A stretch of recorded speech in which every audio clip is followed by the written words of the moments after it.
Now to another developing story. President Trump tonight saying the U.S. is at war with drug cartels. That coming in a new notification from the Trump administration to Congress. Essentially, as you said, saying the U.S. is at war with them. It comes after those deadly U.S. military strikes on boats near Venezuela that the U.S. says were carrying drugs and cartel members. The Trump administration sent to Congress identifying drug cartels as terrorist organizations, declaring their actions constitute an armed attack against the United States. At 3:40 a.m., a single word echoed through the Gulf: attack. Within minutes, the sea boiled with gunfire and rotor wash. 6 Hammer boats tore through the darkness as Navy drones marked every heartbeat of a $312 million drug convoy. 11 cartel gunmen never saw the Americans that sank their empire. The question is, how do you coordinate that kind of precision without losing a man or the cargo? What happened in those 90 minutes changed maritime interdiction forever.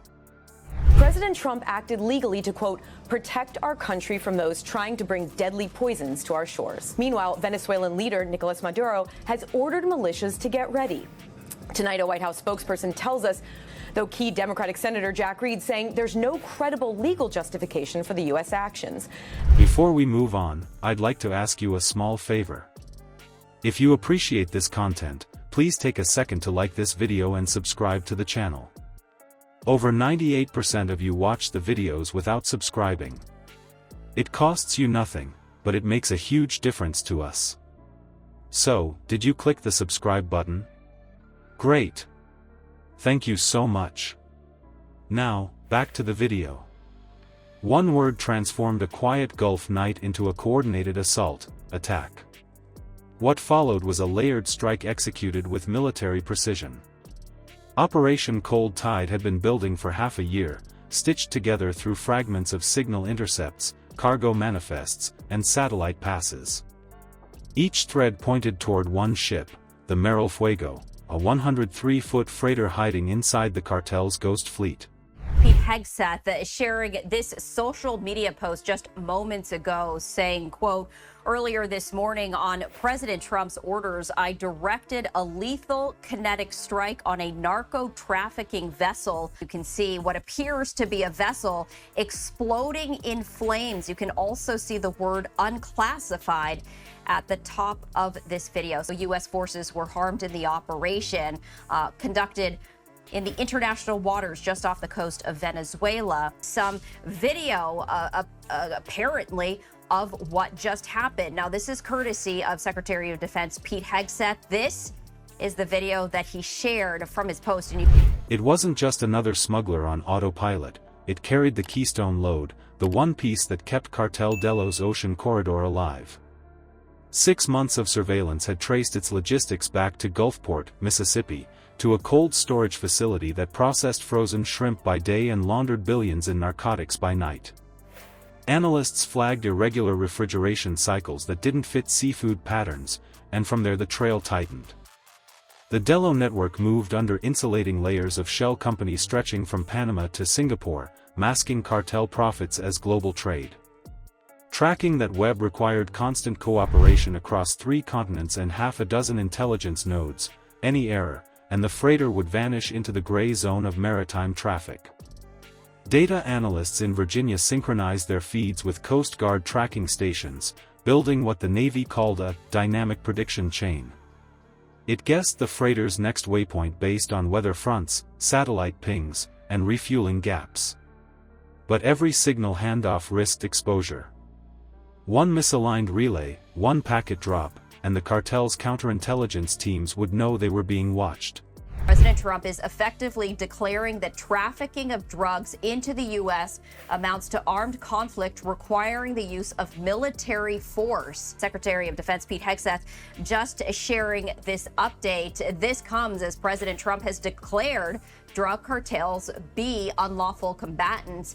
The memo going on to say that the United States has now reached a critical point where we must force in self-defense and defense of others against the ongoing attacks by these designated terrorists. The memo says, quote, the president determined that the United States is in a non-international armed conflict with these designated terrorist organizations. To mitigate that risk, analysts used redacted metadata chains, distilling each report into position, course, and anomaly notes before passing it forward. You can feel how brittle that system was. It relied on timing, not brute strength. When the data finally converged, Command authorized the interdiction window, 90 minutes of action framed by months of waiting. A joint network sealed the coordination problem. DEA planners, CBP pilots, Coast Guard cutters, and Navy SEAL teams shared a single operations net, their roll clocks synced to UTC second markers. This network eliminated the usual guesswork between agencies. Everyone heard the same feed, real-time, no delay, no translation errors, just raw operational data. Over the Gulf, 3Q-21A Blackjack drones climbed into a holding pattern along a 20-mile maritime grid. Their combined sensors stitched a canopy of infrared and electro-optic imagery that pulsed live to the operations room. The goal wasn't just to find the ship but to verify its electronic ghost, a cluster of emissions that indicated radar dampening and a blackout pattern used by traffickers. The signal popped once, faint and flickering, before dropping. That last echo was enough. The work itself looks nothing like the roar of Alaskan decks. The vessel sets quietly over calm southern seas. Lines drop hundreds of meters before touching bottom. When the cage rises, the crew moves slowly, each crab measured, weighed, and logged before storage. The pace feels more like careful extraction than a race, and that control feeds both conservation and demand.